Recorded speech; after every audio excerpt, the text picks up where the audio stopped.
Muy buenas tardes, estimados participantes. Bienvenidos a la sala de Zoom del programa Parlamento Universitario de la Oficina de Participación Ciudadana del Congreso de la República. Como bien sabemos, esta semana hemos estado brindando los talleres de formación parlamentaria a estudiantes de los institutos Santa Rosa, Santa Ana, Tupac Amaru y próximamente el día lunes con el Instituto Quipu. Todo esto en medio del Parlamento Interinstitutos realizado para la región del Cusco, ¿no? Que iniciará esta semana que viene, el lunes 22. A continuación vamos a brindar unas palabras de bienvenida a cargo del señor Reinaldo Vargas Quispe, quien es jefe de la Oficina de Participación Ciudadana. Adelante, doctor Reinaldo.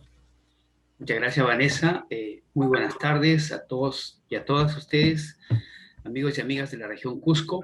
Realmente es un orgullo ser cusqueño y el día de hoy pues saludar con mucho cariño especial a don José Quintasi Valer, director de la Escuela de Educación Superior Pedagógica Tupac Amaru de Tinta, que ya es una escuela licenciada y que realmente es un orgullo para los cusqueños tener un instituto superior pedagógico, ahora llamada Escuela de Educación Intercultural Bilingüe en nuestra región.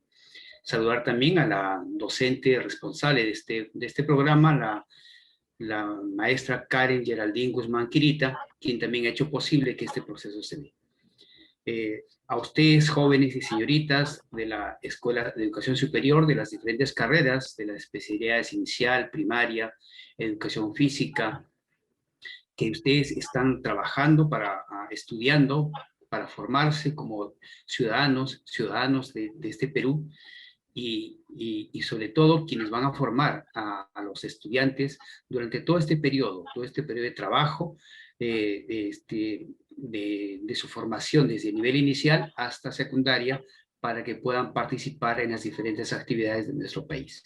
Entonces, de esta forma, la Oficina de Participación Ciudadana, en base a vuestra iniciativa, estamos organizando en este caso, conferencia virtual del programa Parlamento Universitario y de Institutos de Educación Superior.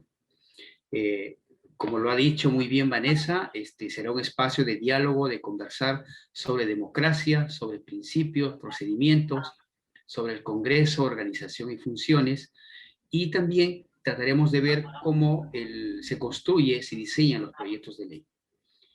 Tendremos el día de hoy, el equipo ha organizado con mucho cariño esta jornada. Ya lo hicimos con los estudiantes de Quillabamba, de Santana y de Pedagógico Santa Rosa. Y hoy en Canchis, la región Cusco, estaremos también plasmando con todo este equipo que ha trabajado, y será justamente uno de el jefe del área de educación ciudadana, el que tendrá el gusto, el placer de compartir con ustedes esta experiencia que consideramos es importante, porque lo que trataremos es de partir de hablar del Estado, de la ciudadanía, de esta democracia, y cómo luego esto se plasma en lo que es todo este funcionamiento del Congreso.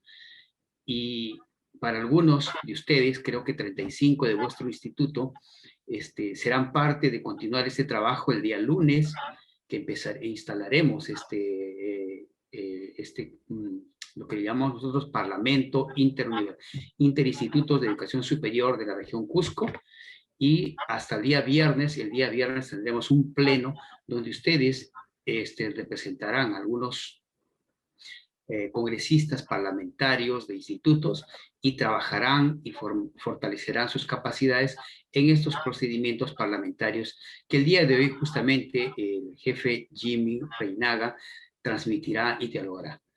Deseamos que este sea un espacio bien interesante y también de diálogo. Hay la posibilidad de hacer preguntas, interactuar con él. Realmente hay una experiencia vasta en todo este equipo que está trabajando. Está Vanessa, está jefe Jimmy, está Luis Alberto, está Nancy, hay todo un equipo, Iván, que está siempre con la cobertura, que en todo este espacio, Jorge Rioja, Ricardo Quiroz, Ricardo Lima, en verdad todo un equipo de la Oficina de Participación Ciudadana que hará posible que este ejercicio funcione. Sin más, desearles los mejores éxitos y augurando que ustedes se sumen al trabajo de la Oficina de Participación Ciudadana, que como han visto el video, hay 14 programas dispuestos para acercar a la ciudadanía con el Congreso. Y sobre esa lógica seguiremos conversando con nuestro amigo José Quintasi. Muchísimas gracias y los mejores éxitos. Muchísimas gracias, señor Reinaldo Vargas, jefe de la Oficina de Participación Ciudadana. Bien, a continuación damos pase al doctor Jimmy Reinaga Alvarado, quien brindará el taller de formación parlamentaria para este Parlamento Interinstitutos de la región del Cusco. Adelante, doctor Jimmy. Bien, muy buenas tardes. Quiero comenzar por saludar y agradecer la presencia de nuestro jefe, el licenciado Reinaldo Vargas, que nos acompaña el día de hoy, así como también la buena voluntad y el tiempo que nos están deparando el director de la institución pedagógica Tupac Amaru, el profesor José Quintasi Valer, así como la licenciada en educación Karen Geraldini. Y bueno, además está decirles a cada uno de ustedes, participantes de este taller, inicialmente me dijeron que iba a haber 80, pero ya veo que hay 162. Realmente les agradezco su tiempo y el interés por participar en algo que es tan importante para nosotros en nuestro rol como ciudadanos, como quizás futuros políticos, pero fundamentalmente como ciudadanos responsables y especialmente en momentos tan cruciales como los que está viviendo el país. En esta oportunidad yo les voy a pedir, además de vuestro tiempo, apertura de mente, de corazón, para entender 3 conceptos, ¿no? Un par de ellos más complejos que otros, ¿no? Otro más técnico y otros más complejos. Me refiero a entender la democracia, qué es, cuáles son los valores que la sustentan, eh, cuál es la naturaleza de la institución parlamentaria, el Congreso de la República, para qué sirve, y finalmente pues brevemente saber cómo se trabaja los proyectos de ley, que es el principal instrumento sobre el cual giran las actividades en el Parlamento. Entonces, dicho esto, vamos a comenzar voy a compartir un PPT, a ver si lo tengo a la mano. El PPT está distribuido en 3 módulos. Vamos a comenzar a ver en un primer módulo qué es la democracia, cuáles son sus valores, cuáles son los principios que se sustentan. En el segundo módulo vamos a ver qué es el Congreso de la República, cómo está organizado, cuáles son las funciones que cumple, cuál es su naturaleza y finalmente en el tercer módulo vamos a ver los proyectos de ley. ¿Qué son los proyectos de ley? ¿Cómo se estructuran? ¿No? ¿Y cuál es el procedimiento que se sigue al interior del Parlamento para su debate, discusión y aprobación? Y votación, mejor. Bien, entonces, conforme vayamos avanzando módulo por módulo, vamos a interactuar con preguntas, así que siéntanse con comodidad de estar escribiendo en el chat las preguntas, o llegado al finalizar el módulo, podemos tomarnos algunos minutos para absolver algunas preguntas, ¿no? Entonces, entrando ahí en materia, comenzando. Son las 3:12. Y bueno, pues tenemos 1 hora y media, me dicen, incluyendo preguntas, así que vamos a tratar de ajustarnos al tiempo que nos han asignado. Comencemos con los objetivos. ¿Qué estamos buscando en general con este taller de formación parlamentaria? Básicamente, miren, lo que a mí, el Congreso como institución, al área de educación ciudadana, a la Oficina de Participación Ciudadana, lo que nos preocupa y de verdad nos interesa es que ustedes hoy día se lleven una idea clara de lo que es la democracia. Hemos escuchado a los políticos, a los noticieros, a nuestros profesores en general hablar de democracia, pero finalmente, ¿qué cosa es, no? Y cuáles son los valores que lo fundamentan. Espero hoy día contribuir con esa noción. Segundo, ¿para qué sirve el Congreso de la República? Y aquí les decía apertura de mente, apertura de corazón. A ver, entendamos cuál es la naturaleza del Congreso. Si realmente hoy podemos vivir como sociedad sin Congreso y sin congresistas, o realmente es consustancial a la democracia y a un Estado de Derecho. ¿Cómo está organizado el Congreso de la República? ¿Cuáles son las funciones que cumple?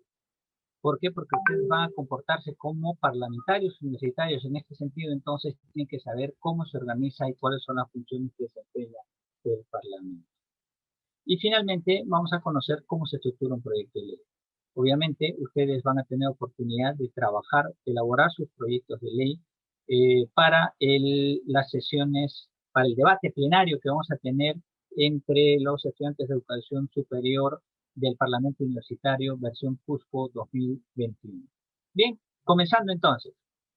Democracia, principios y procedimientos. Para hablar de este tema voy a hacer una pequeña introducción y les quiero contar y les quiero decir que toda sociedad civilizada que tiene más o menos varios cientos de miles de habitantes, no importa de ahora, no importa de antes, no importa de qué tiempo, lo importante es que haya un gran conglomerado humano, estoy hablando no de millones como ahora, de hasta podemos hablar de decenas de miles o cientos de miles. Hay estados que tienen menos de millones de personas, ¿no? Para que, ¿qué funciones tienen todas estas civilizaciones para que puedan vivir en comunidad, para que puedan estar juntos? Necesitan de un instrumento, necesitan de una institución que es el Estado. El Estado incaico, el Estado Huari, el Estado del Tahuantinsuyo, el Estado de la Unión de Repúblicas Socialistas Soviéticas, Estados Unidos de América, Francia, etcétera, requieren un Estado. Miren, sea democrático o no. Estoy pensando en Corea del Norte, estoy pensando en China, estoy pensando en, no sé, pues algunos países que tienen esta tradición de no seguir el esquema democrático, pero cualquiera fuera necesitan un Estado. Y ustedes se preguntarán, ¿y para qué? ¿Para qué sirve un Estado? ¿Cuál es la naturaleza? ¿Los hombres podemos vivir así libres, simplemente como ángeles correteando en el paraíso? No. El Estado cumple al menos 3 funciones básicas, independientemente de lo que digan sus constituciones. Miren que el Imperio Incaico no ha tenido constitución política escrita, ¿no? Sin embargo, ha tenido en los imperios uno de los estados más desarrollados. Y se preguntaban ustedes, ¿y qué función cumplía ese estado? Básicamente ahí podemos entender 3 funciones básicas. Aquí tenemos. Primero, pensemos aquí, en esta comunidad política. Ya les dije, llámese Estados Unidos, Perú, China, Tahuantinsuyo, Chavín, Huari, lo que fuere. La idea es que esta comunidad política, como primera función, el Estado tiene que protegerlos frente a la amenaza exterior. Ven acá las flechitas. Amenaza exterior. ¿Qué amenazas exteriores puede tener un Estado? Bueno, pues desde las más graves, que son las invasiones, que son las guerras, hasta amenazas de carácter biológico y de carácter económico. Y hasta en cierta forma cultural podría ser, ¿no? Podría ser, dependiendo de... Vamos a explicar. Invasiones, guerras. Con tristeza hay que decir que nosotros en toda nuestra existencia 2 veces no hemos podido cumplir con esta función. No hemos podido proteger a los miembros, a los habitantes de esta comunidad política frente a la amenaza exterior, con consecuencias catastróficas para el país. Estoy hablando de la invasión de los españoles, cuando vino una cultura europea y se superpuso literalmente en una cultura autóctona originaria como era la del Tahuantinsuyo. Los habitantes de esta comunidad política no pudieron defender a su Estado. No pudieron defender a los miembros de ese país, a los habitantes de esa entidad política. Igual hace más o menos que casi unos 100 años, ¿no? Quizás un poco más, en la guerra con Chile. En nuestra república podemos decir que lamentablemente tampoco pudimos cumplir con esa función de proteger a los habitantes frente a la amenaza exterior. ¿Cómo es eso, profesor? Dígame. Los chilenos invadieron el Perú. Se metieron a la casa de Pizarro. Izaron la bandera de Chile y flameó durante varios años en la plaza de armas de nuestro país. No pudimos proteger nuestro territorio ni tampoco la integridad de nuestros habitantes. Entonces, miren, y los países actualmente vemos que tienen esta problemática, ¿no? Producto de las guerras. Por ejemplo, en algún momento la Unión de Repúblicas Socialistas Soviéticas era un imperio más o menos poderoso. Bueno, pues producto de los conflictos y de las dinámicas internas, terminó dividiéndose, ¿no? Como un castillo de naipes se cayó. Comenzaron a nacer otros estados pequeños. Lituania, Estonia, Kirguistán, Kazajstán, no sé, pues. Otro país que conocíamos producto de las guerras, también se terminó dividiendo, como Corea del Sur y Corea del Norte.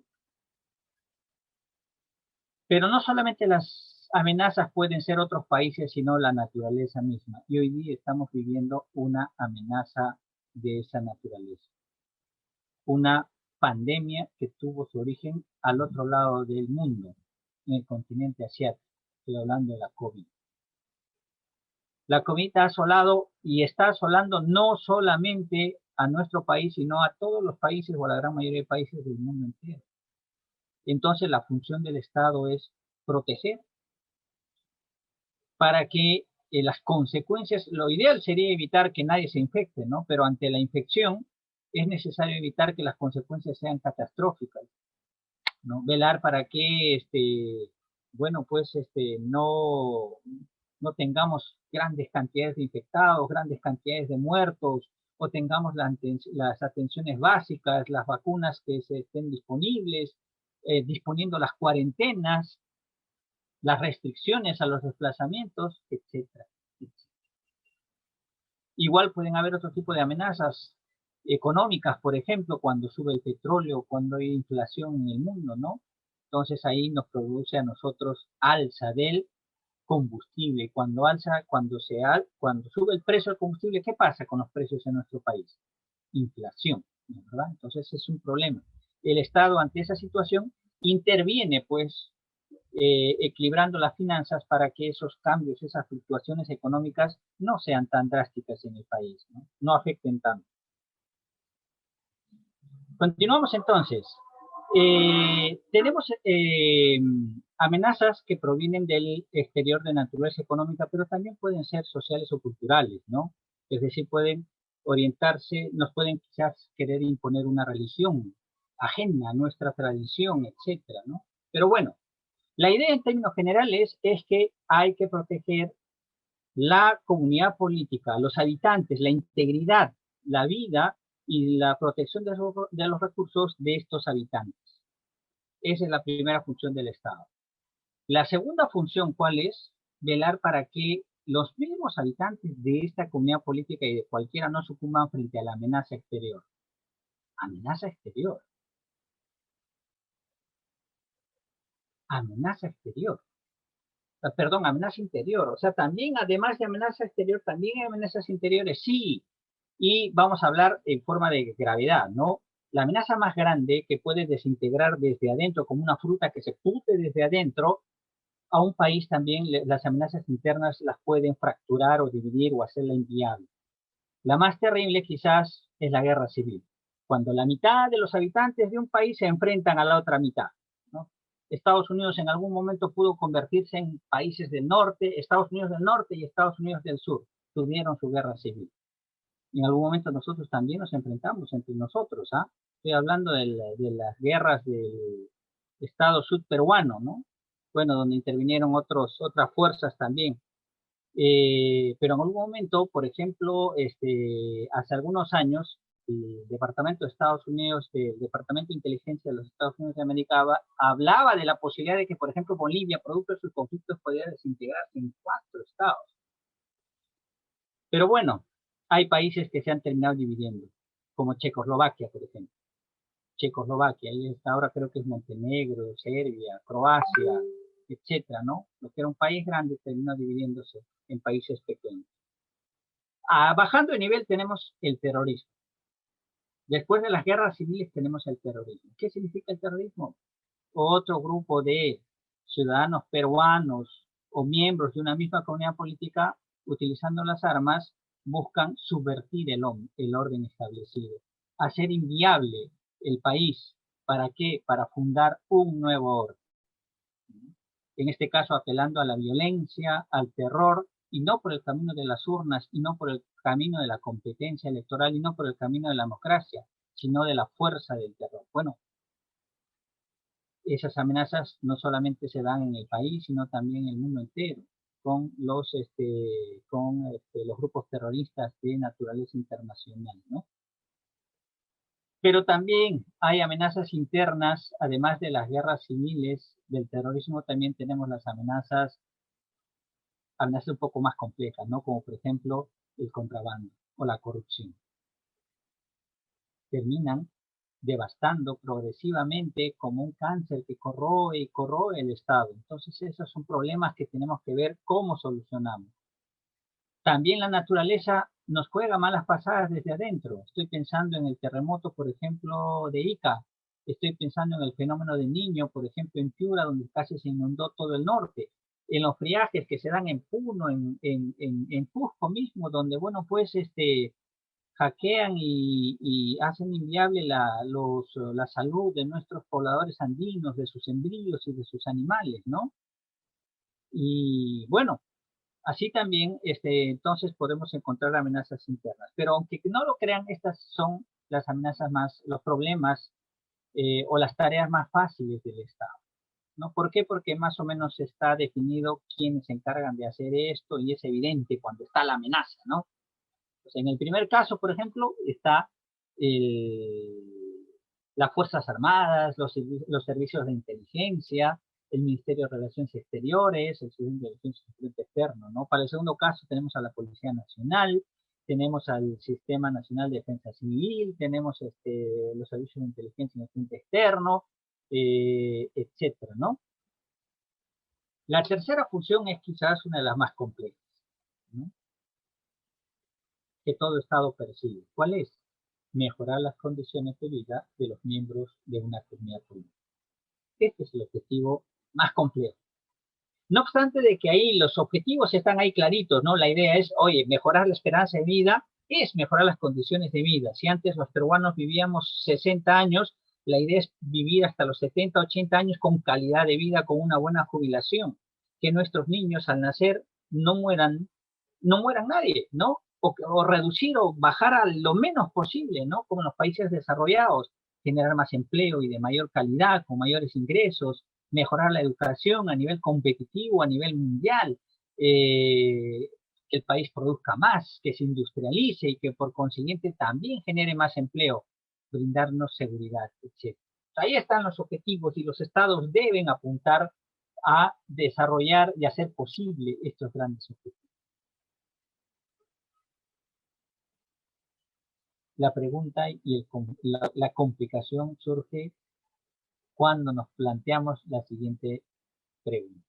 ¿Cómo? ¿Cómo llegamos a esto? Aquí comienza la complejidad, porque podemos encontrar muchas formas, muchas maneras y todas ellas quizás legítimas. Para cada forma puede haber argumento.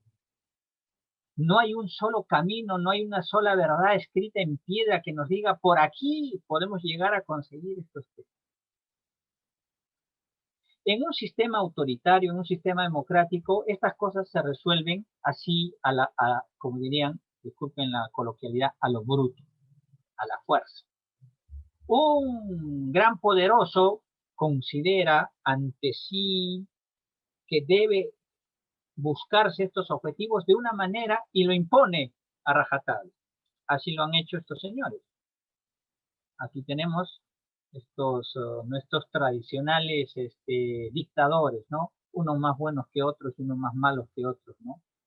Ahí está, por ejemplo, Pachacútec, nuestro emperador del Tahuantinsuyo, Napoleón Bonaparte, Julio César y Hitler. Cada quien tenía su verdad de cómo podía arribarse, cómo podía lograrse esos objetivos de mejorar las condiciones de vida de los peruanos. Y ellos básicamente no han sido elegidos, no fueron elegidos. Sus decisiones las imponían a través de la fuerza. En este caso, el pueblo, ¿qué le quedaba? Obedecer. Y básicamente podemos decir que era el imperio de la fuerza. Entonces ya acá un poco entrando a la democracia. En la democracia la cosa cambia.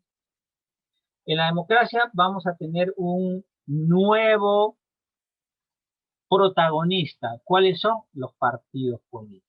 Aquí tenemos. Los partidos políticos, miren su nombre, ¿de dónde viene? Partidos. ¿Qué significa? Que el país se parte. Es una parte, ¿no? Es una parte de la sociedad donde los miembros de esa comunidad política o los peruanos se organizan para justamente, miren, proponer un programa, una ideología, un conjunto de ideas, una forma de cómo se deben conseguir esos objetivos, cómo se deben solucionar los problemas de un país, cómo se deben mejorar las condiciones de vida de los peruanos. Cada quien con su verdad, cada quien con sus argumentos, cada quien con sus prioridades. Finalmente, ¿quién escoge, quién decide? La población. La población a través del voto decide darle la aprobación, la autorización y la legitimación del caso a un partido político o a un conjunto de partidos políticos para que lleven adelante, para que implementen, para que pongan en marcha sus planes de gobierno, su ideología, su imagen objetivo del país que han planteado.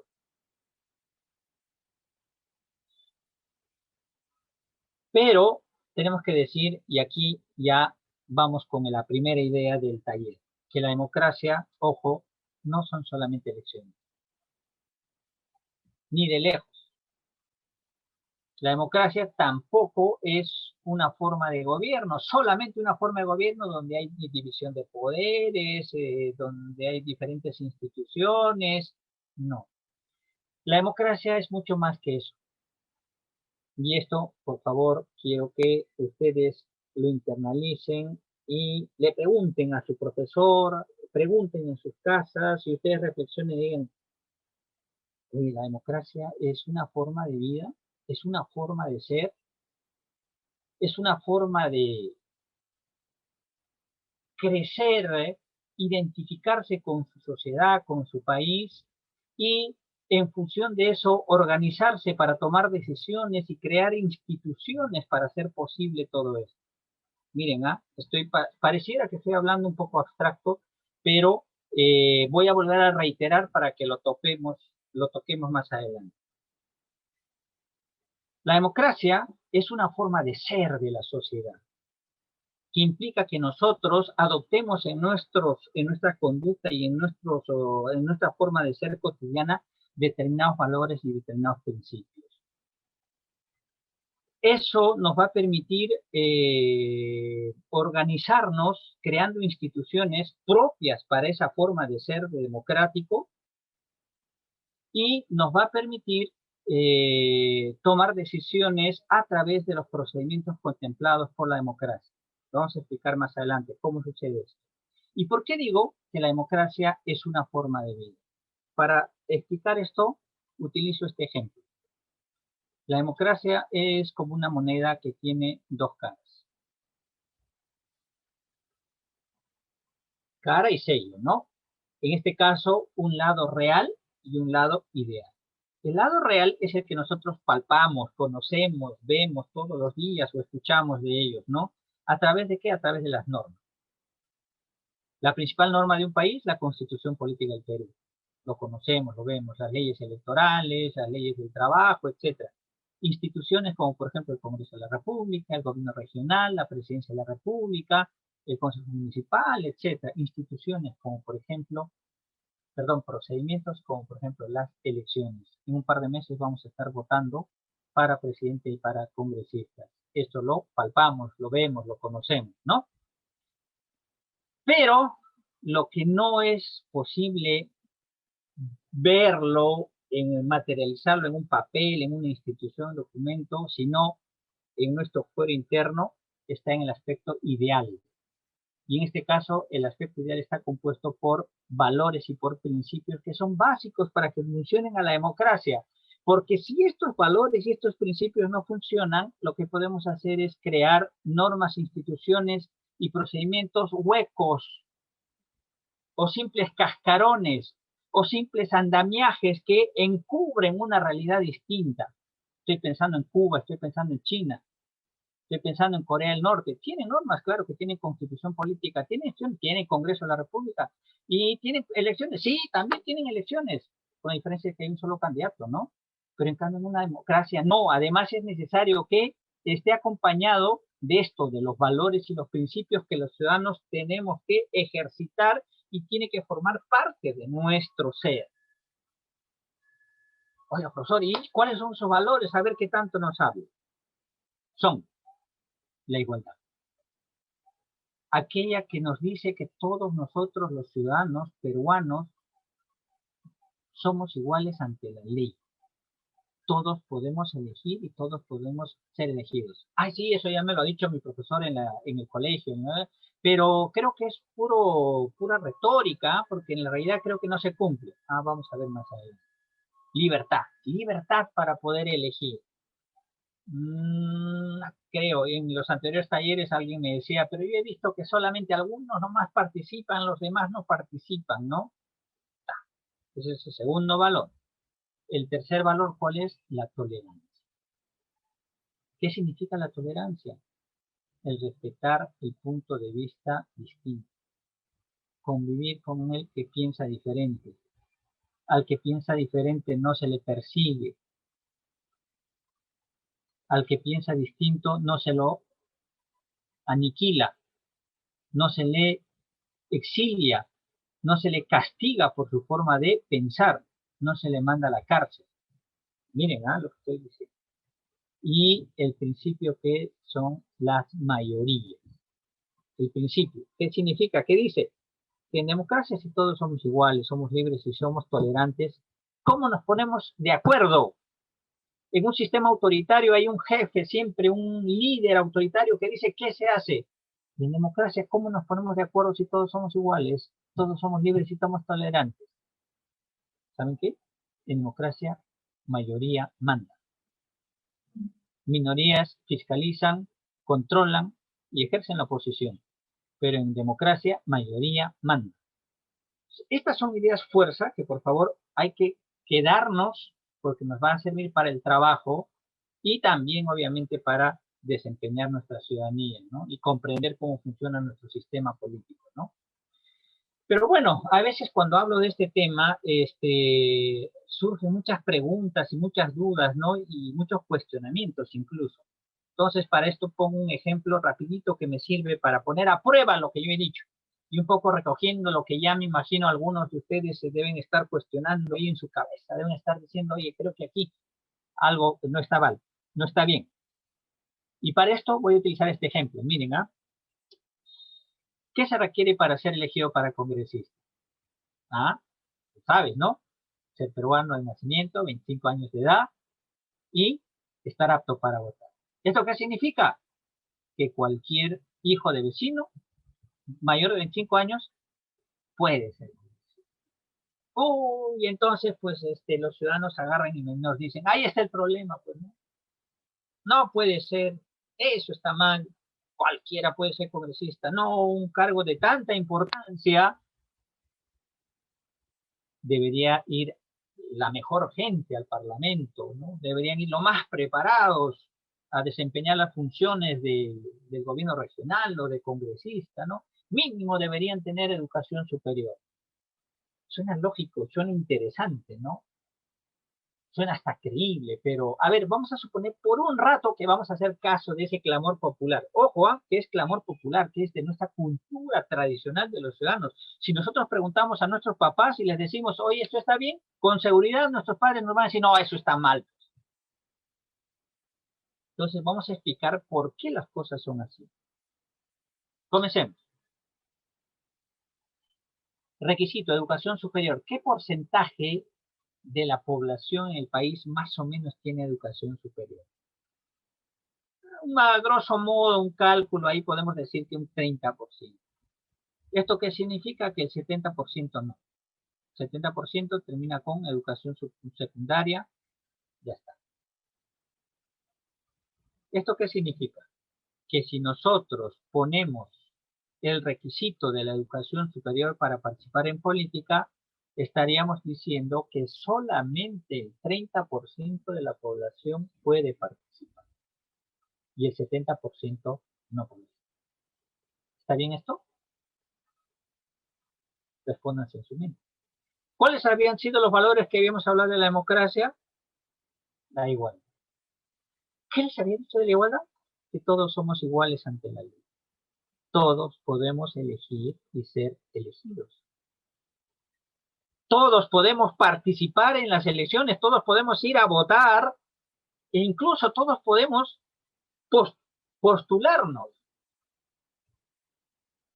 ya sea para alcalde, para congresista. ¿Cómo era antes? En nuestro país hasta hace 50 años la mitad de la población no podía participar. Estaban discriminados, marginados. ¿A quién me refiero? A las mujeres. ¿Eso era democracia? Nuestros analfabetos también no podían participar. Terrible para ese sector de la sociedad. Y como era mucho más antes, solamente determinadas clases sociales podían participar en la política. La nobleza, el clero. Cuando hablo de la nobleza, ¿no? Los condes, duques, marqueses, el clero, monseñor, obispo, los burgueses, banqueros, ¿no? Dueños de navieros, terratenientes, o los militares de alta graduación, ¿no? Generales, coroneles, pero el pueblo no participaba.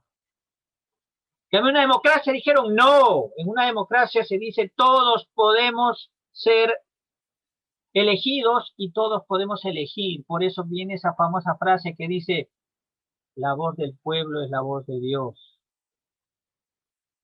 La democracia es demos, pueblo, gracia, poder. Es el poder del pueblo. Pero ¿qué pasa si nosotros le damos el poder solamente al 30%? Que puede ser, ¿ah? Pero democracia ya no sería. Podemos hablar entonces de meritocracia, podemos hablar de aristocracia, de plutocracia, pero democracia no es. ¿Cuál es el segundo valor? La libertad.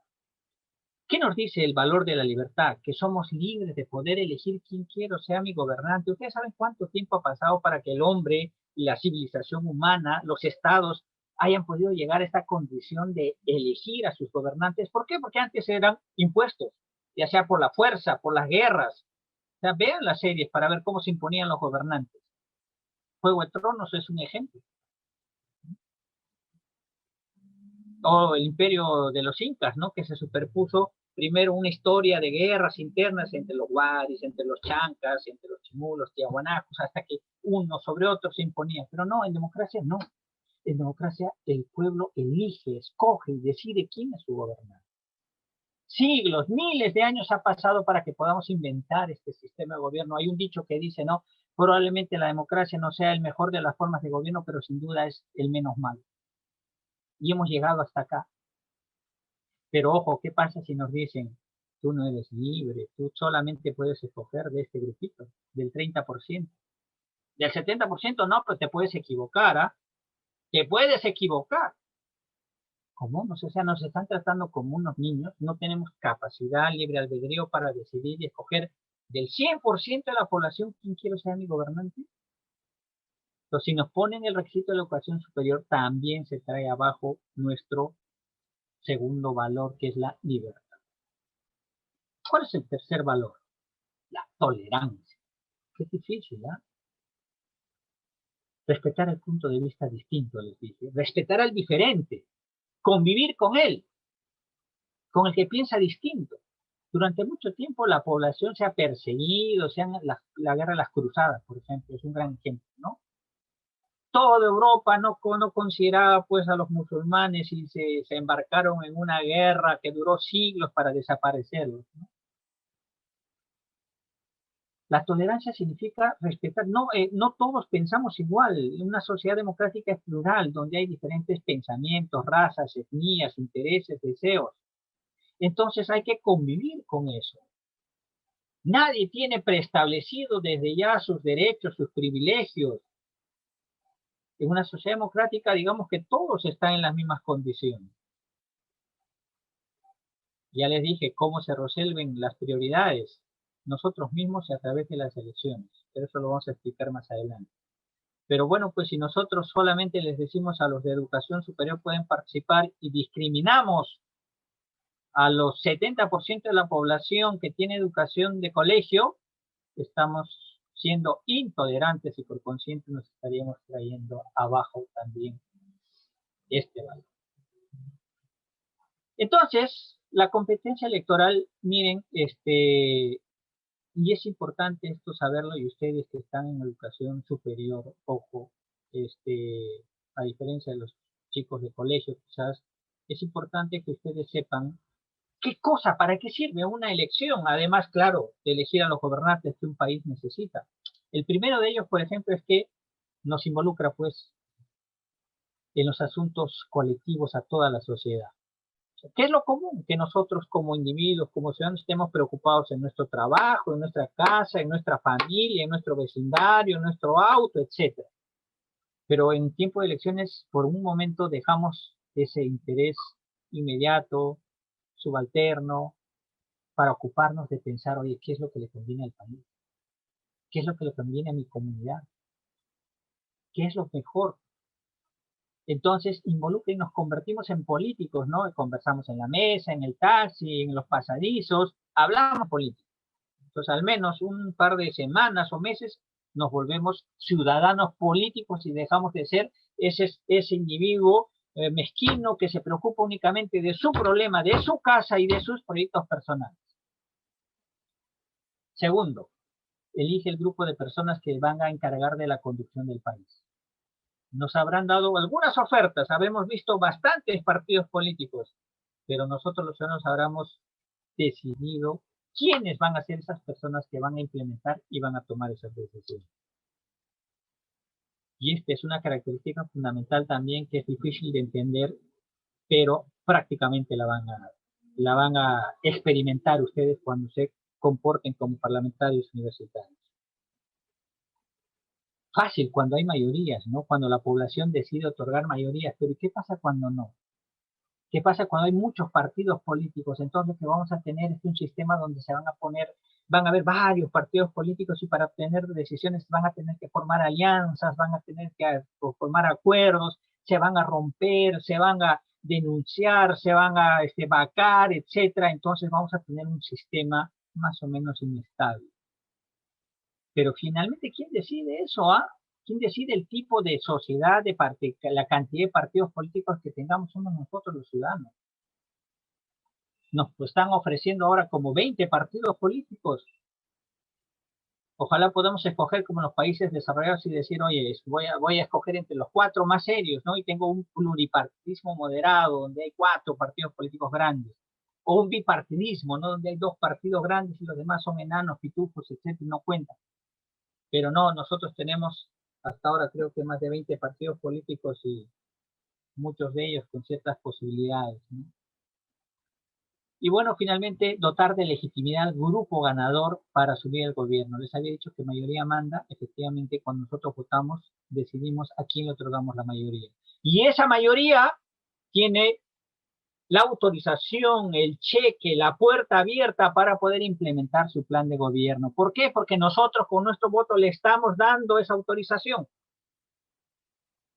Claro, para eso es que ha tenido que ganar las elecciones, ha tenido que captar la mayor cantidad de votos. Entonces, pues, la democracia, para que funcione, tiene que haber eso, igualdad política entre los participantes y libertad entre los candidatos. Eso nos va a generar representación y democracia en su dimensión práctica. Eso lo vamos a explicar más adelante. Ahora tratemos de entender al Congreso.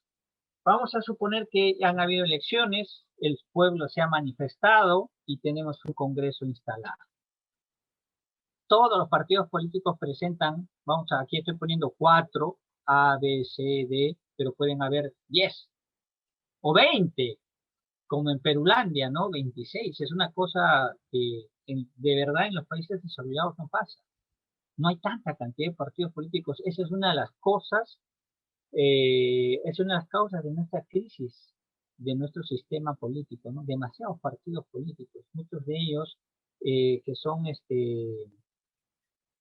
bueno, ese tema mejor ya lo vamos a dejar para el ámbito académico, ¿no?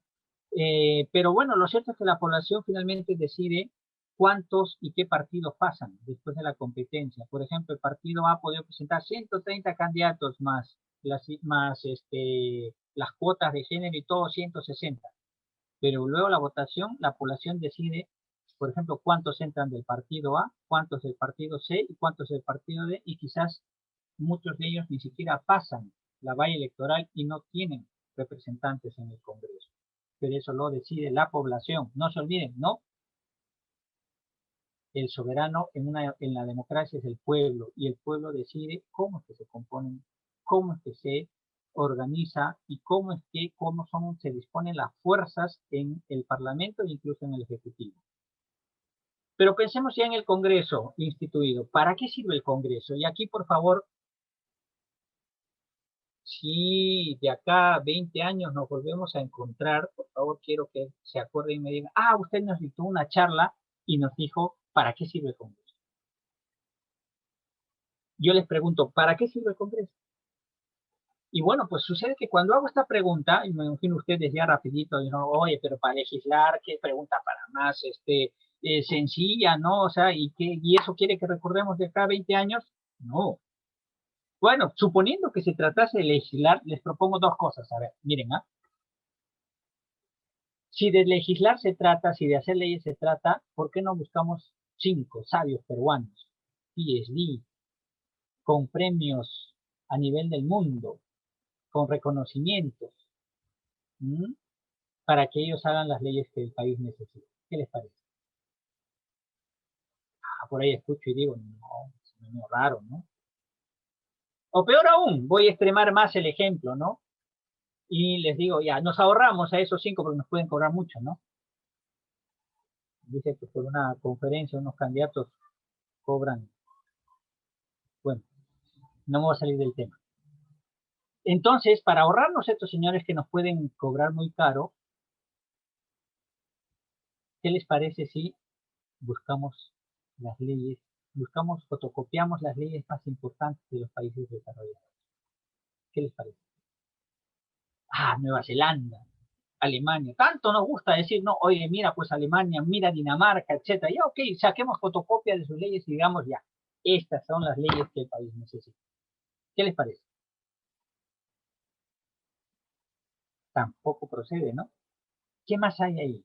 Entonces, aquí quiero dejarles la primera respuesta. ¿Para qué sirve el Congreso? Para hacer posible la representación del país.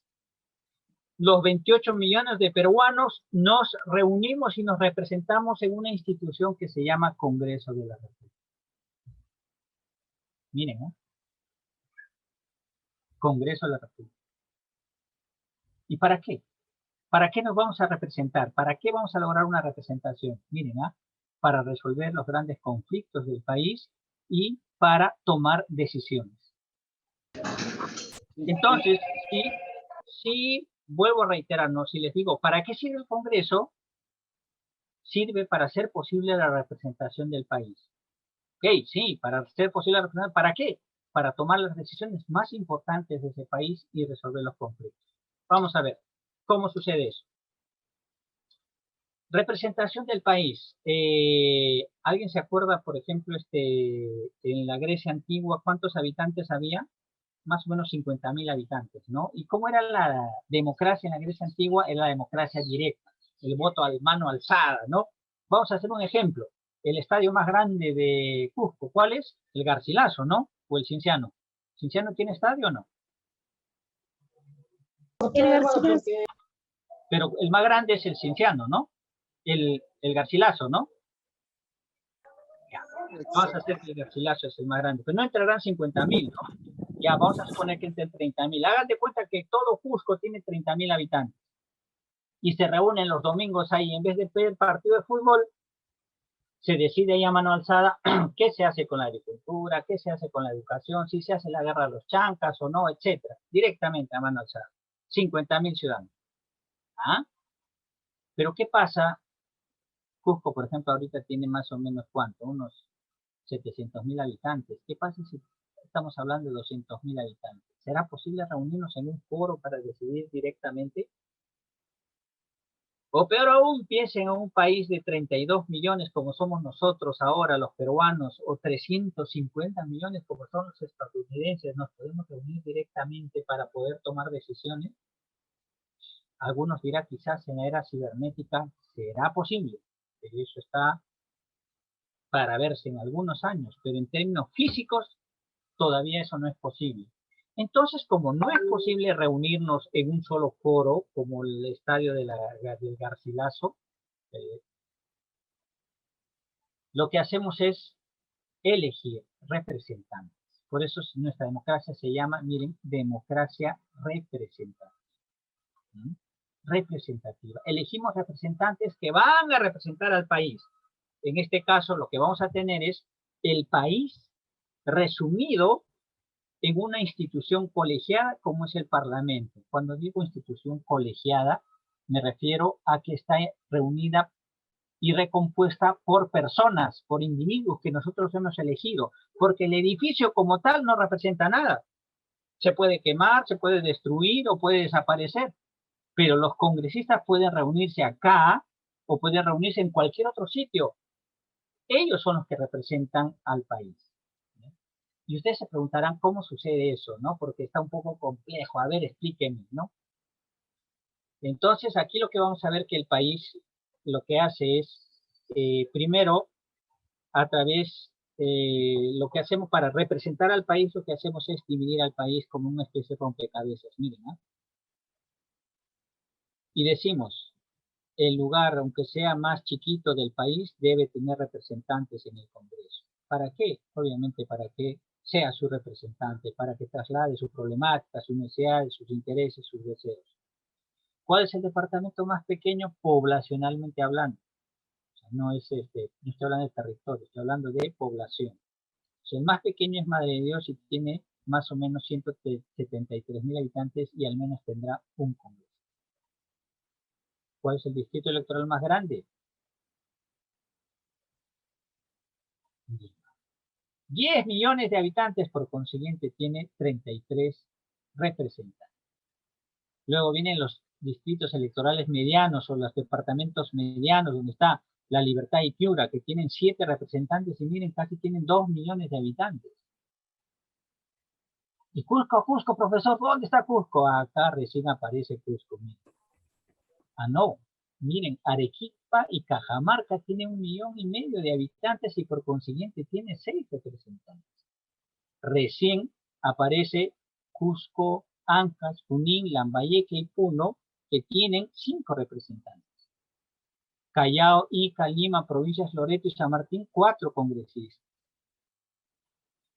Ayacucho, Huánuco y Cayali, 3, y aquí vienen los departamentos pequeños, ¿no? Amazonas, Apurímac, Moquegua, Huancavelica, Pasto, Tacna, Tumbes, incluso los peruanos que viven en el exterior, ¿eh? Van a poder elegir 2 representantes ahora. Los que viven en Italia, en Japón, en España, en Estados Unidos, van a poder elegir 2 representantes. Entonces, miren, lo que estamos haciendo es como un rompecabezas, les dije, ¿no? Representar al país. Tanta población, tanta cantidad de población tienes, entonces tantos congresistas debes tener en el país. Miren, primera representación geográfica. La segunda representación que se logra es la ideológica. Ay, ¿cómo es esto? Suena un poco complejo, ¿no? ¿Cómo puedes representar ideológicamente al país? De lo que se trata es de representar el sentir, la posición ideológica o política o partidaria de los peruanos en la composición del Congreso. Oiga, ¿y cómo es esto? Para eso son las elecciones. En las elecciones, una vez cada cierto tiempo se le pregunta al ciudadano y le decimos, ¿cuál es tu posición ideológica? ¿Qué partido te gusta? ¿Por quiénes vas a votar? Esa posición ideológica se reproduce en la composición del Congreso. Vuelvo a reiterar, por eso se llama la democracia la soberanía popular.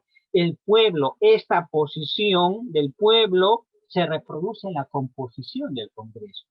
Es decir, por ejemplo, si en el Perú el 40% de la población siente y vota y se identifica por el partido A, entonces tendrá esa cantidad de congresistas. Comencemos por el más pequeño. D, la población 10%, entonces tendrá ese partido 13 congresistas. El partido C, 20%, tendrá 26 congresistas. El partido B, 30%, 39 congresistas. El partido A, 40%, entonces tendrá 52%. ¿Quién le da esa composición? La ciudadanía, por eso les decía. Las elecciones delimitan las características del poder que concede la población. En este gráfico, en este ejemplo, les pregunto, ¿alguien tiene mayoría absoluta o no? Nadie, ¿no es cierto? Porque para tener mayoría absoluta habría que tener más o menos 67 congresistas. Y como les había dicho, ¿qué principio era básico para tomar decisiones en una democracia? La mayoría, ¿verdad? Pero si nadie tiene mayoría, entonces, ¿cómo se van a tomar decisiones? Entonces, aquí se tendrán que conformar alianzas. Si la población no otorgó mayorías desde antes, entonces aquí en el Parlamento se tendrán que hacer alianzas para conformar mayorías. Entonces, también es propio de la dinámica política que hayan alianzas entre los grupos políticos. Y evidentemente se aliarán entre los más parecidos o afines. Evidentemente tú no vas a ir a aliarte al grupo de tu enemigo, ¿no? Vas a buscar al que más o menos se parece a ti. Bien, entonces la tercera característica es la representación socioeconómica. Cada partido político en su lista pues nos proporciona una lista variada de candidatos. Les había dicho que 130, con cuotas de género y todo lo demás podemos llegar hasta 160. ¿Qué significa esto? Miren, jóvenes, ¿ah? Es como cuando, por ejemplo, el domingo les dice vuestro papá o vuestra enamorada o vuestro enamorado, vamos a salir a comer. Ok, vamos a salir a comer. ¿Cuántos restaurantes tenemos para escoger? Entonces, si hablamos de estas elecciones, tendríamos algo así como 20 restaurantes para escoger, porque hay como 20 partidos políticos, ¿no? Pollo, chipa, no sé, pues, puy, la picantería, no sé, pero hay 20 restaurantes para escoger. Ok, entonces dentro de cada restaurante habrían 130 platos para escoger, hablando en general de toda la lista. Pero pensemos en Cusco solamente, por ejemplo, habrían 5 platos para escoger. Y hemos escogido de 20 un restaurante. Llegamos al restaurante y hay 5 platos para escoger. 5 platos. Y a través del voto preferencial nosotros podemos elegir 2 platos, 2 congresistas. En este sentido, pues el partido político cuando te va a proporcionar los candidatos te va a poner ¿a quiénes? Al exportador, al industrial, al negociante, entre el ámbito de los empresarios, de los profesionales, al ingeniero, al chef, al publicista, al abogado, al profesor, a los trabajadores. De entre los trabajadores te pueden poner al campesino agricultor, al chofer, al líder sindicalista, a la empleada doméstica, etcétera. Hombres, mujeres, gente que dice representar a los niños, a los jóvenes, a los adultos mayores, a los viejitos, católicos, protestantes, de diferentes etnias, razas, etcétera, que representan al ámbito social, cultural. Finalmente, ¿quién escoge este plato? El ciudadano. Si ustedes multiplican 20 partidos políticos por 130 candidatos, ¿cuántos serían? ¿Cuántos candidatos tendríamos para escoger? En general, la democracia, en nuestra democracia, ¿cuánta opción política habría? Multipliquemos, pues, a ver, 1.300, 2.600 candidatos. Multipliquen el caso de Cusco, si hay 20 partidos políticos y hay 5 congresistas por cada partido político, ¿cuántos habría? 100. En Cusco tienen 100 candidatos. Y seguro están molestándose con 1, 2, 3, 4, miren más, infórmense más, busquen. Ustedes tienen la llave. Por eso es que el dicho dice, en democracia quien tiene el poder es el pueblo. Es el que elige y el que decide y el que autoriza. En este sentido, entonces, vuelvo a reiterar, la función principal del Congreso es hacer posible la representación del país. ¿Para qué?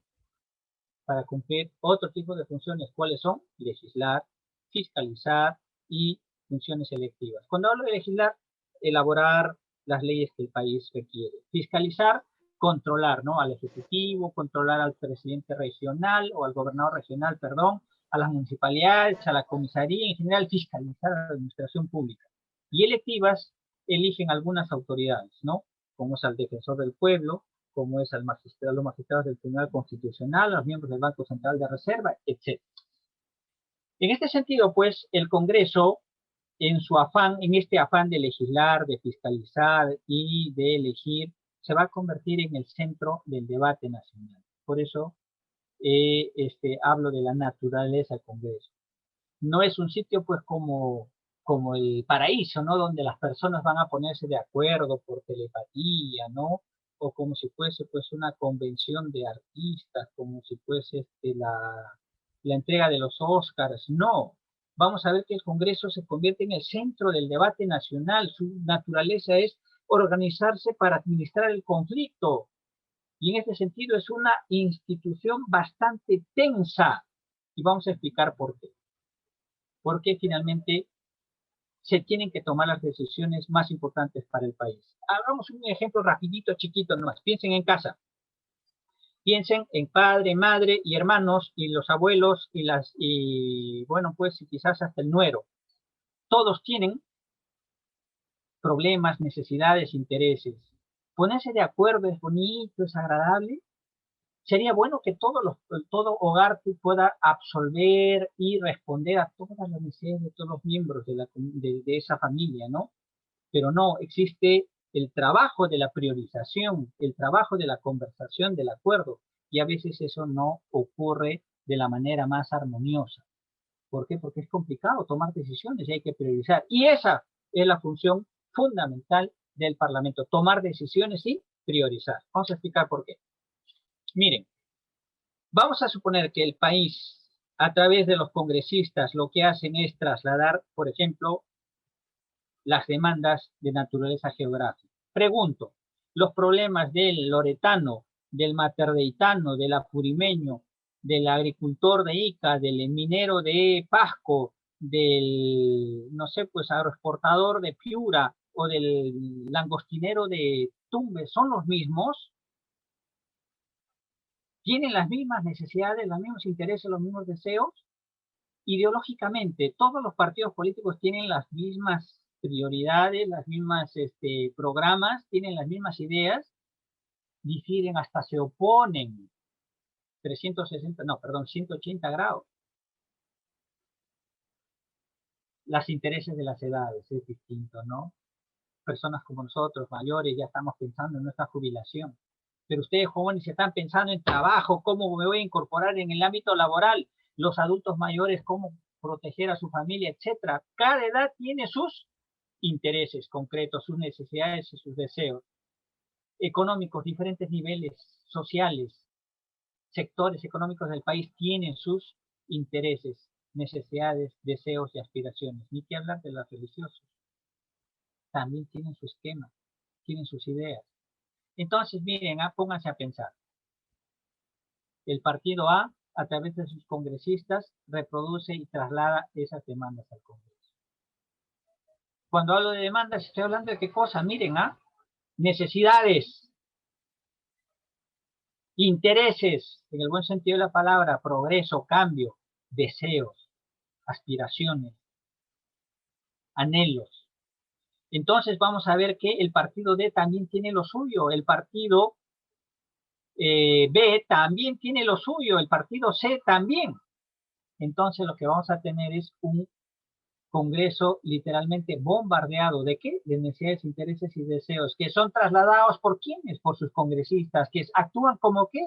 Como canales de transmisión entre la sociedad y el Estado. Por eso la función de los parlamentarios es fundamental de representar a su electorado, representar a su localidad, para hacer trasladar su voz y hacerla presente en el Parlamento. Entonces lo que vamos a tener es un Parlamento que bulle, que tiene en su interior reclamos, deseos, intereses que están pendientes de solución. ¿Y cómo se ponen de acuerdo? ¿Cómo se organizan?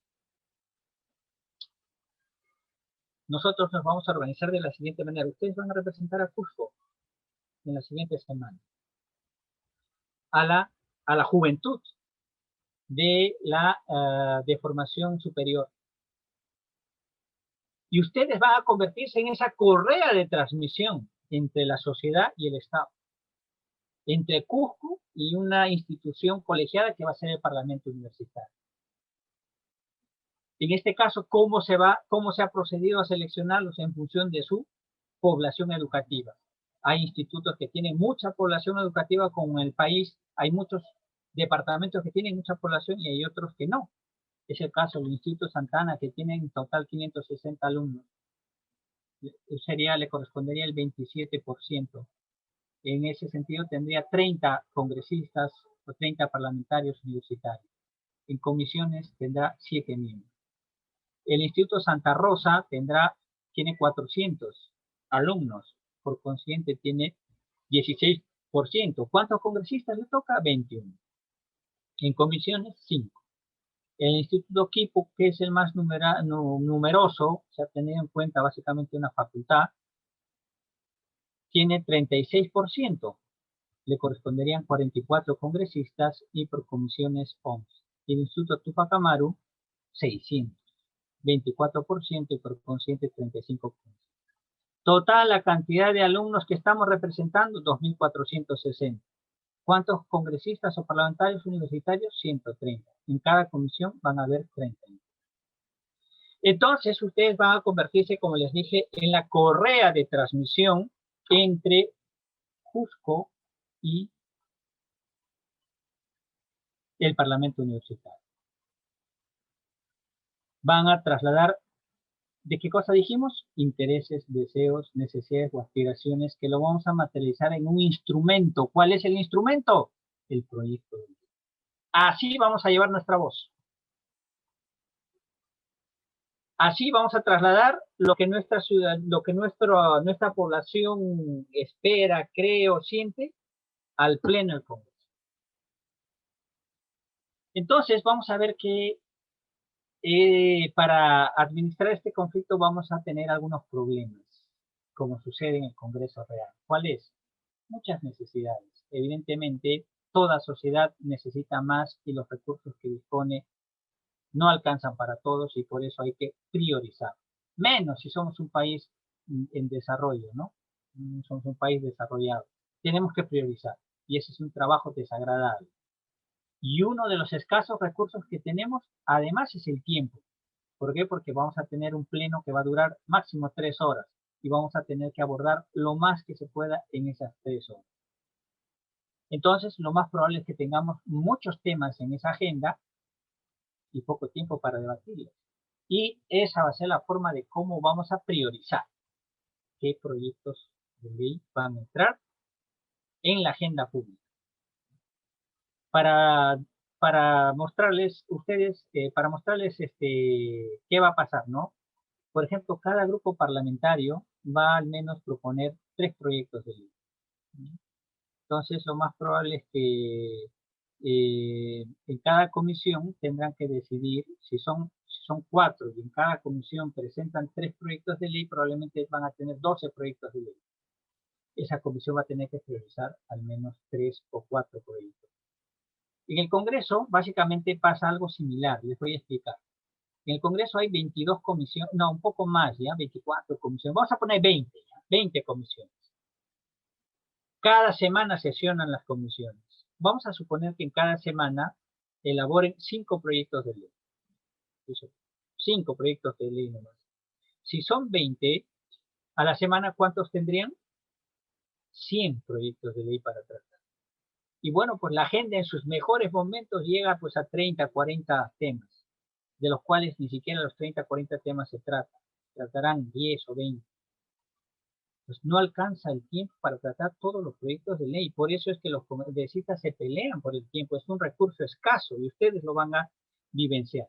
Bueno, pues pero para administrar todo ese conflicto, nosotros lo que vamos a vamos a plantear como solución crear instituciones y establecer reglas para poder decidir. Ese es el Parlamento, es una institución que organiza ese conflicto a través de reglas y de instituciones y finalmente hace posible la toma de decisiones. Eso es lo que vamos a hacer con el Parlamento universitario, ¿no? Pero para esto veamos brevemente cómo es que se organiza el Congreso de la República. ¿Cómo se organiza nuestro Congreso? Hay que distinguir dos ámbitos, ¿no? El ámbito de los políticos, los que son elegidos a través de voto popular, y la de los trabajadores, donde nosotros, por ejemplo, yo me incluyo, estamos los servidores de carrera pública, ¿no? Que trabajamos ahí años, algunos unos más años que otros, ya estoy teniendo cambios, más o menos tengo ahí, voy a cumplir este año 25 años. Y bueno, pues somos los que prestamos ayuda y asesoría a los diferentes órganos del Parlamento para que puedan desempeñar sus funciones. Nosotros trabajamos en el área en la Oficina de Participación Ciudadana. Y lo que hacemos es fomentar cultura cívica y cultura ciudadana. Veamos la organización parlamentaria. Básicamente aquí se componen varios órganos: el Pleno, la Comisión Permanente, el Consejo Directivo, la Junta de Portavoces, la Mesa Directiva, la Presidencia del Congreso, las comisiones, los grupos parlamentarios y finalmente, bueno, cada uno de los congresistas. Vamos a pasar a explicar brevemente cada una de ellas. El Pleno. El Pleno del Congreso es la máxima asamblea deliberativa, donde se reúnen los 130 congresistas. Los 130 reunidos son los que representan al país. ¿Por qué? Porque está desde el de Madre Dios, el de Piura, el de Ica. Entonces, todos reunidos están recomponiendo al país. Por eso es que reunidos representan al país. Y por eso es que tienen la responsabilidad de tomar las decisiones más importantes, de declarar la guerra, firmar los tratados, hasta si quieren modificar la Constitución o cambiar de Constitución. Es la máxima asamblea deliberativa, por eso le dicen que el Parlamento es el primer poder del Estado, incluso más que el Ejecutivo. ¿Por qué? Porque el Ejecutivo ejecuta. Efectivamente tendrá los recursos, tendrá mayor cantidad de administración pública, pero quien tiene mayor autoridad es el Parlamento. Entonces, la Comisión Permanente, que es otro órgano, es un congreso en chiquito, que para resumir, ¿no? Es un congreso que sesiona, tiene un carácter que es indisoluble. El presidente puede disolver el Parlamento, pero este Parlamento en chiquito queda siempre para poder responder de manera urgente cuando se tengan que tomar decisiones de carácter legislativo, ¿no? Ya sea cuando el Pleno está en receso o cuando cuando el Congreso está en interregno, es decir, cuando el Congreso está disuelto. Esta comisión no se disuelve y entonces ellos pues toman las decisiones de carácter legislativo que les compete y que la Constitución les señala. El Consejo Directivo. Vamos a ver el Consejo Directivo, cómo estamos de tiempo, vamos corriendo. El Consejo Directivo acá es el órgano, en el buen sentido de la palabra, donde se reparte la torta. Les voy a explicar cómo sucede esto. Está compuesto por los grupos parlamentarios. Mira, está compuesto por los representantes de los grupos parlamentarios, los directivos portavoces y los miembros de la mesa directiva. O sea, más o menos si son 130 congresistas, el consejo directivo estará integrado por 32.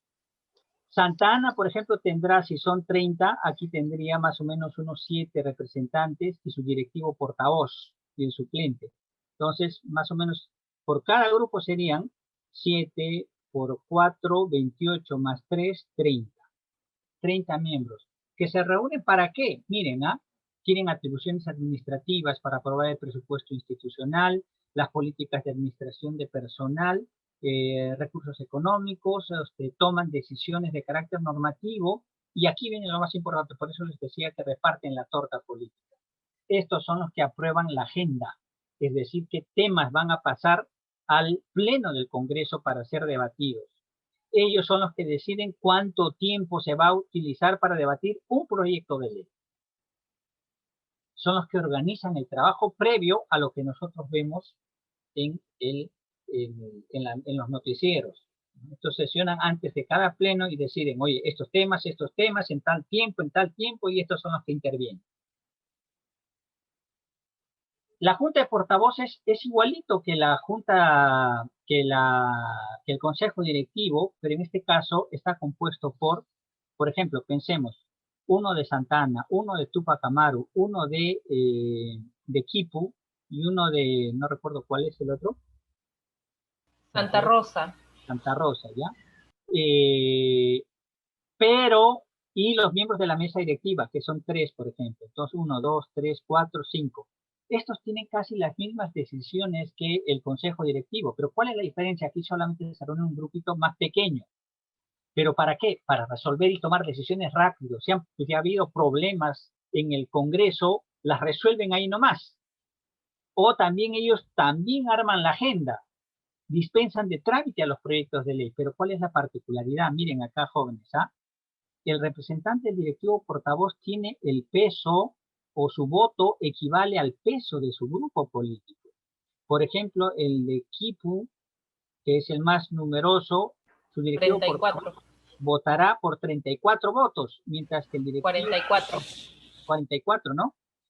44%, sí. Mientras que el directivo portavoz del Santa Ana, ¿cuántos tendría? Santa Ana, 21. 21, ¿se dan cuenta? Entonces es proporcional. No, 30, perdón, 30. Sí. Y entonces este es un órgano de coordinación más pequeño que define los temas de la agenda e incidentes en las comisiones. Ya dijimos quiénes lo integran. La mesa directiva. La mesa directiva, que en este caso ven aquí la foto, aquí está el presidente del Congreso, lo componen el presidente del Congreso, el primer vicepresidente, la segunda vicepresidenta y la tercera vicepresidenta. Básicamente se cargan de la dirección de los debates, la dirección administrativa del Congreso y, entre otras cosas, aprueban al oficial, designan al oficial mayor, autorizan el nombramiento del oficial mayor, la contratación del personal, nombramiento de los servidores parlamentarios, organizan los concursos públicos, etc. La presidencia del Congreso es un igual entre todos. Básicamente su misión es, por eso se dice primus inter pares. Es elegido por cada año, pero tiene como función dirigir el debate, ¿no? Tanto en las sesiones del Pleno, la Comisión Permanente, el Consejo Directivo, la Junta de Portavoces, la Mesa Directiva. Supervisa el funcionamiento del Congreso y dispone por lo correcto para la funcionamiento. Entonces, miren, vamos a conformar hasta el momento la Junta de Portavoces, vamos a comportarnos como el Pleno del Congreso, vamos a elegir una mesa directiva, vamos a elegir a un presidente del Congreso. Todo nuestro Parlamento Universitario Cusco 2021 va a realizar todas esas funciones. Y también va a sesionar como las comisiones parlamentarias. Las comisiones parlamentarias en este caso son integrados por diversos representantes de manera proporcional y plural, con la finalidad de tratar los temas que les convocan. Por ejemplo, las comisiones ordinarias se encargarán de legislar. Ya les dije que hay como 20 comisiones: salud, economía, trabajo, presupuesto, relaciones exteriores, etc. Pero hay comisiones de investigación que ven temas muy puntuales de coyuntura, ¿no? Como por ejemplo el tema Odebrecht, como por ejemplo el tema de las vacunas, etc. Comisiones especiales. Estas son las comisiones especiales. Las comisiones de investigaciones ejercen una investigación específica que les encarga, ¿no? Y las comisiones de ética que evalúan pues el comportamiento ético de los parlamentarios cuando estos riñen contra los valores éticos. Otra forma como vamos a sesionar son los grupos parlamentarios. En este caso, cada partido político usualmente organiza o se constituye en un grupo parlamentario. En ustedes cada institución educativa que vendría a ser el símil de un partido político va a conformar su propio grupo parlamentario. En este sentido, Quipu hará su propio grupo parlamentario. No sé si le cambiarán de nombre o no para efectos de la sesión del Pleno. Igual Santa Ana, igual Santa Rosa, igual Tupac Amaru. Entonces, la característica es que todos tienen aquí las mismas ideas o perspectivas comunes. ¿Por qué? Porque forman parte de un mismo partido político. Entonces se constituyen por un mínimo de 5 congresistas y son los que, entre otras cosas, aprueban los proyectos de ley que van a presentarse al Pleno. El otro órgano, habíamos hablado del servicio parlamentario donde están los trabajadores. Ahí tenemos una oficialía mayor, debajo de la oficialía mayor hay varias oficinas, entre ellas está Participación Ciudadana, está Cooperación Internacional, está Prensa, Debajo de la Dirección General Parlamentaria que ven los temas legislativos está pues la relatoría, diario los debates, trámite documentario, etcétera. Dentro de la Dirección General de Administración está lo que es tesorería, personal, recursos humanos, asesoría jurídica, etcétera. Y la Oficina de Auditoría Interna, que es la parte que audita los procesos internos que se dan en el Congreso, ¿no? Entonces, les he dicho, nosotros como Parlamento Universitario vamos a vamos a elegir a la mesa directiva y al presidente, vamos a trabajar en comisiones, vamos a tener 4 comisiones, vamos a definir el tiempo para el debate y el quórum y vamos a tener una sesión plenaria, ¿no? Donde vamos a debatir los proyectos de ley que ustedes van a presentar.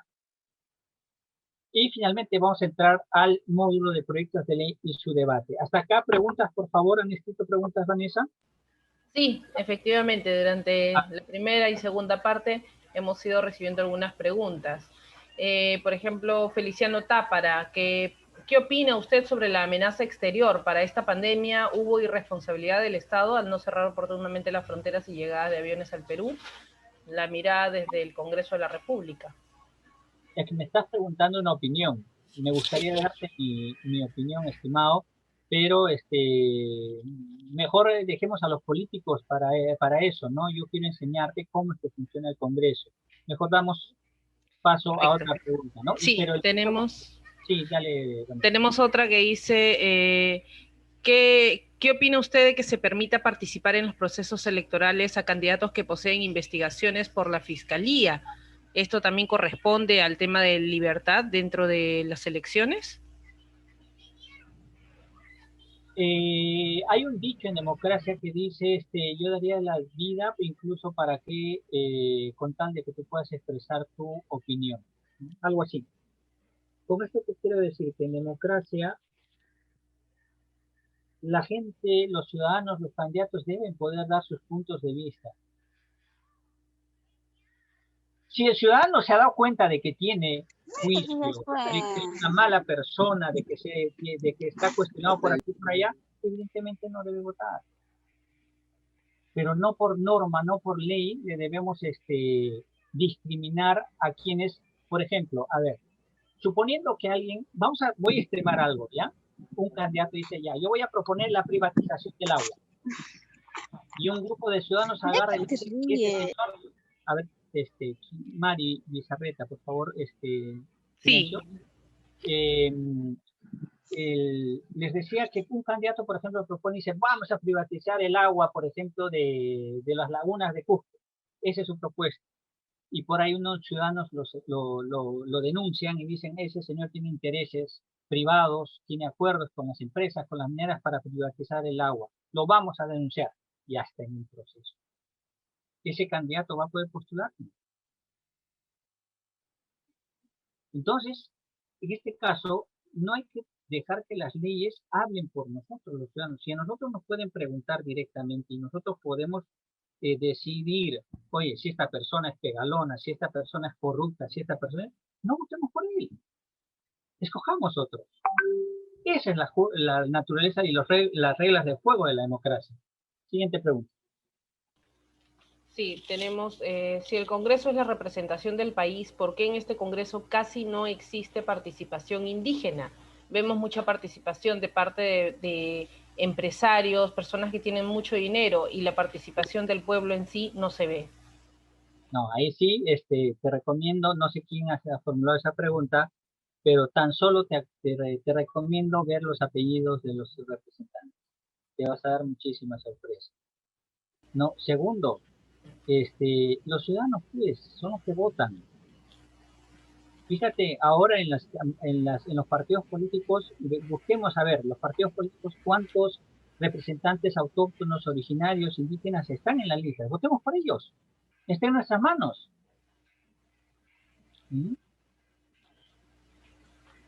Viene la siguiente pregunta que tenemos es, ¿cuántos partidos políticos como máximo cree que deberían de existir en el Perú para lograr un mejor fortalecimiento de la democracia?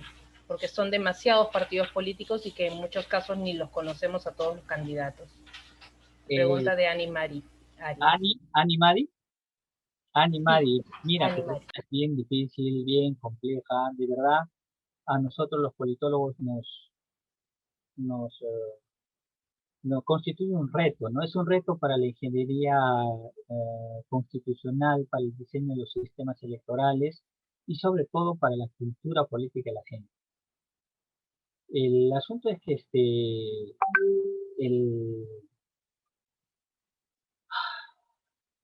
los partidos políticos tienen que hundir sus raíces en las tradiciones y en la realidad del país, ¿no? Pero ¿qué es lo que pasa? Si estos partidos políticos son empresas personales, individuales, que responden a modas, y nosotros los ciudadanos como si fueran, pues, esto es guerra, como si fueran programas, nos entusiasmamos con uno, presentan otro y otro, vamos, pues, como se dice, picafloreando en política.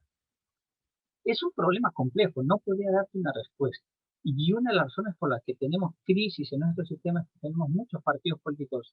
Creo que como sociedad debemos madurar. ¿Y qué significa madurar? Nuestra cultura política debe madurar. No debemos fijarnos solamente en la superficie, sino en el fondo de los partidos políticos y quizás formar parte de ellos de tal suerte que duren en el tiempo, enraícen en la sociedad y formen parte de nuestra tradición, de tal suerte que no podamos cambiar como quien cambia un polo o una camiseta de partido político, ¿no?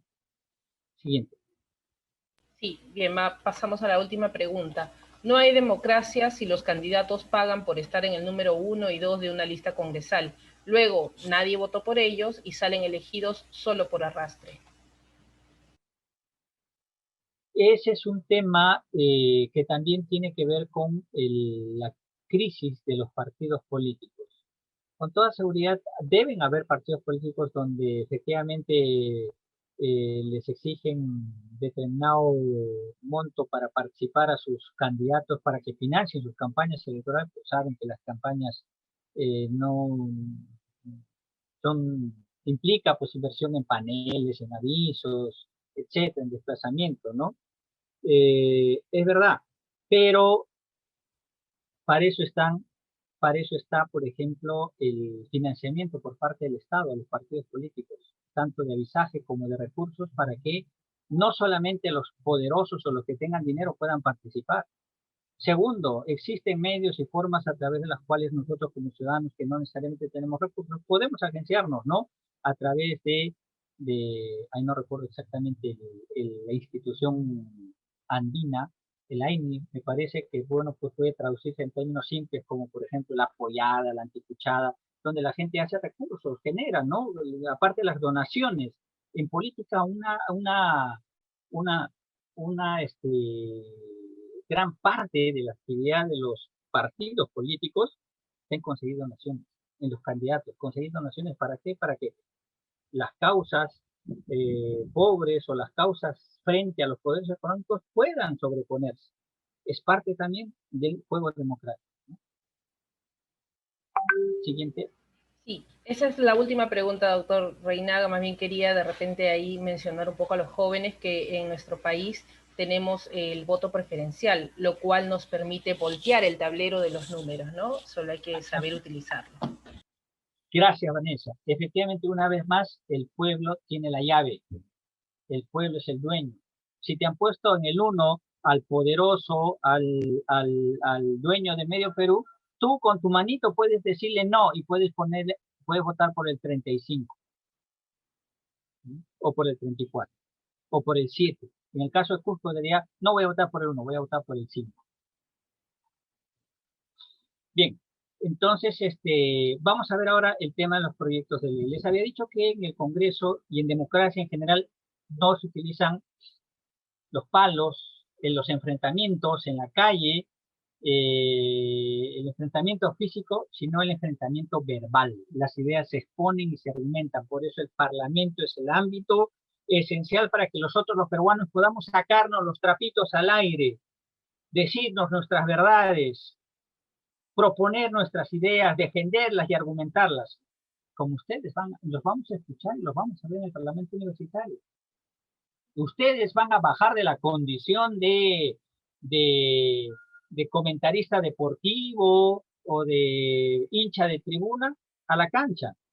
Y los vamos a ver defender sus ideas y los vamos a ver aplicar estos valores como puede ser la libertad, la igualdad y la tolerancia.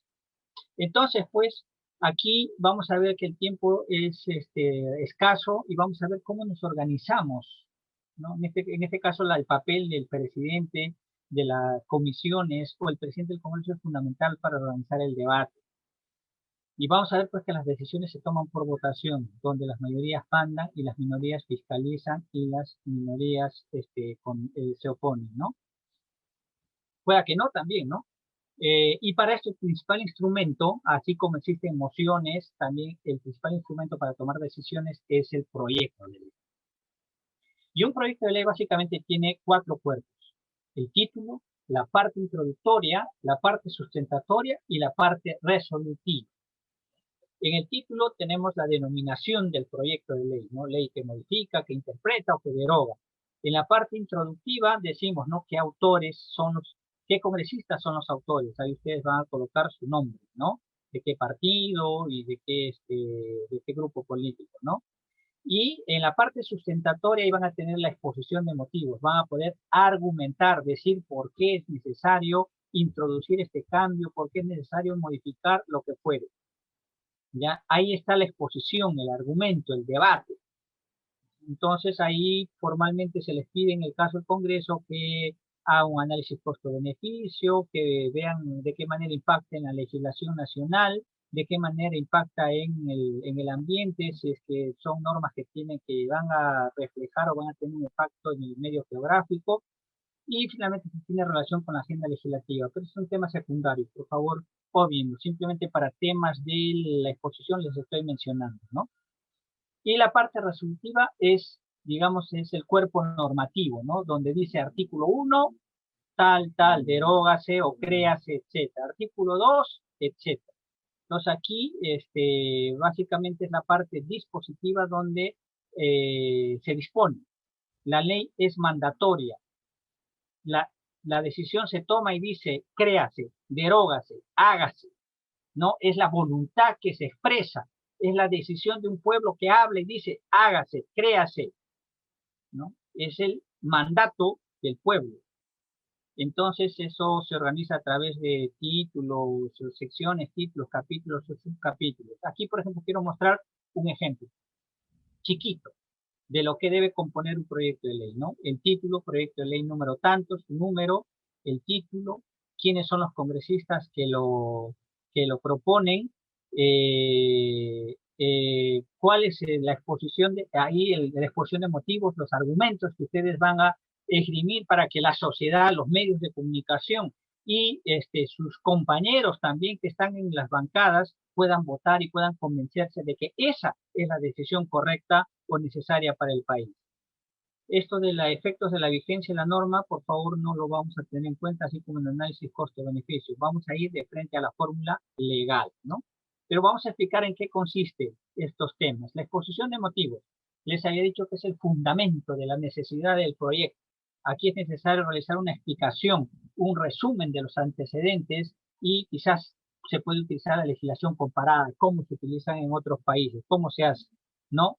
La idea es ver si esta norma es constitucional o no, si transgrede lo que dice la Constitución, o si hay otro tipo de normas que ya han planteado este tema, si hay que modificarlas o no, si se contraviene tratados internacionales, etc.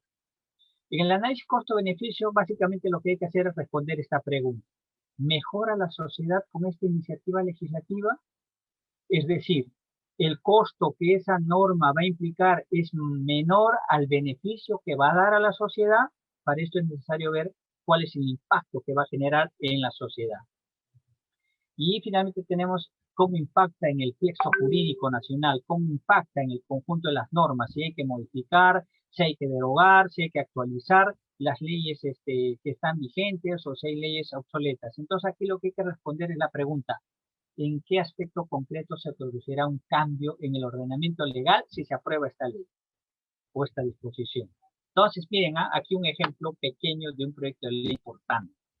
Miren, ¿cuál es la ley? Dispone que en forma excepcional los afiliados en el sistema de AFP a retiro facultativo de una fracción de su fondo individual. Aquí tenemos el número del proyecto, los congresistas que lo firman, aquí también está quienes lo suscriben, y aquí está el articulado. Miren, ley, que el título, el objeto de la ley, los beneficiarios y si hay unas disposiciones finales y complementarias. Con esto, vuestro proyecto de ley está bien hecho. Por ahí habría que agregarle el tema de la exposición de motivos, que finalmente es el argumento que va a sustentar el autor del proyecto de ley o el presidente de la comisión en el pleno del Congreso. Y finalmente, para acabar, el procedimiento que sigue una iniciativa de ley. Se van a dar cuenta que no todo proyecto de ley termina siendo ley. No todo huevo que se pone termina siendo pollito. Uno termina en la sartén. Igual pasa con los proyectos de ley. Se presenta la iniciativa legislativa, se publica en el portal del Congreso, toditos nosotros podemos conocer cuáles son los proyectos de ley que se presentan. Pueden incluso utilizar como ejemplo, ingresen a la página web, puedan buscar cuáles se están dando en el caso del Cusco y quizás pueden adecuarlo, actualizarlo, no sé. De acuerdo a su temática se deriva a una comisión, ya sea Comisión de Economía, Salud, Trabajo, Relaciones Exteriores, Interior, no sé. En las comisiones extraordinarias tienen un plazo para poder dictaminar. Es decir, que dictaminar. Todos los congresistas de la comisión aportan, perfeccionan, actualizan el proyecto y eso dictaminado va al pleno del Congreso para, a través de lo que se conoce como un dictamen, para ser votado.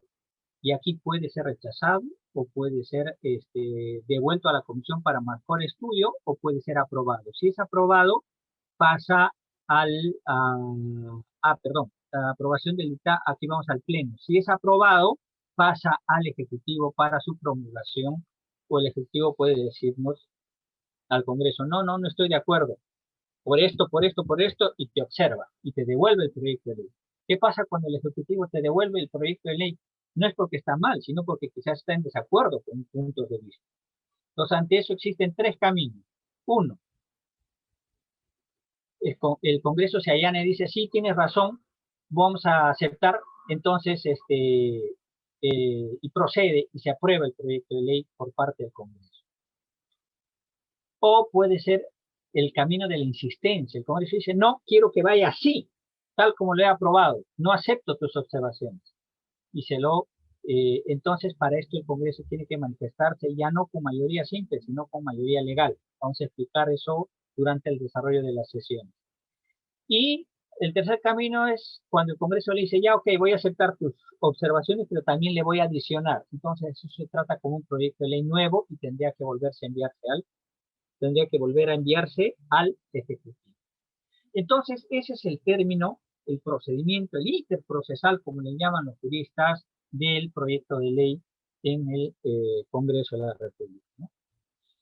Bien, jóvenes, he corrido, esta vez me he pasado unos 12 minutos, las disculpas del caso, en todo, si hay preguntas, por favor, Vanesita, si no,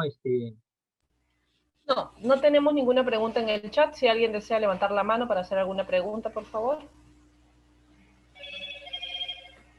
A ver, creo que no. Más bien, no olvidar recordar a los alumnos que deben de inscribir sus datos en un registro para el registro de asistencia. Bien, déjame despedirme. Sí, claro. Bien, miren, gracias por el tiempo. Habíamos comenzado me dijeron en un grupo menor que bueno, hemos tenido 174 participantes, realmente es muy satisfactorio para nosotros, para la Oficina de Participación Ciudadana, para el área de educación ciudadana, estar contándoles estas cosas, que de seguro no han tenido oportunidad de verlos con la profundidad del caso, y qué bueno, de verdad felicito al director de la institución, en este caso al profesor José Quintás y a la profesora Karen Geraldine, por la disposición y por permitirnos llegar a los alumnos con estos mensajes y estos contenidos, que son una parte, porque ustedes en adelante van a ser los protagonistas, nosotros vamos a estar atrás para ayudarlos, porque ustedes van a asumir el papel en adelante de congresistas y de parlamentarios universitarios. Yo creo que la riqueza, si ahora han aprendido 10%, yo creo que en la sesión del Pleno y de las comisiones van a aprender 70%. Sin embargo, me quedo como equipo de Parlamento Universitario, Vanessa, Carlos, nos quedamos en la satisfacción de haber contribuido en esa parte inicial. Muchísimas gracias por vuestro tiempo, querido Jorge. Muchísimas gracias, doctor Jimmy Reinaga Alvarado, jefe del área de Educación Ciudadana del Congreso de la República. Vemos en la lista de participantes al señor José Quintasi. No sé si desea tomar la palabra, señor director. ¿Qué tal? Muy buenas tardes. Muy buenas tardes a todos ustedes. Quiero primero agradecer al doctor quien acaba de terminar su exposición. Yo creo que este es un espacio bastante valioso para los estudiantes que más adelante van a ser maestros. Y en la coyuntura política vemos de que gran parte de los gestores políticos a nivel local, distrital, provincial, regional, también son maestros, ¿no? En ese sentido, creo que estamos muy comprometidos para seguir en estos procesos de formación y que nuestros estudiantes tengan esta oportunidad. Les agradezco nuevamente y seguiremos coordinando para las siguientes actividades. Muchas gracias. Muchísimas gracias, señor director José Quintasi. Muchísimas gracias a todos los alumnos que han participado el día de hoy. Queremos recordarles que por intermedio del chat de Zoom encontrarán un enlace para poder registrar su asistencia, siendo este requisito necesario para obtener su constancia de participación a nombre del Congreso de la República.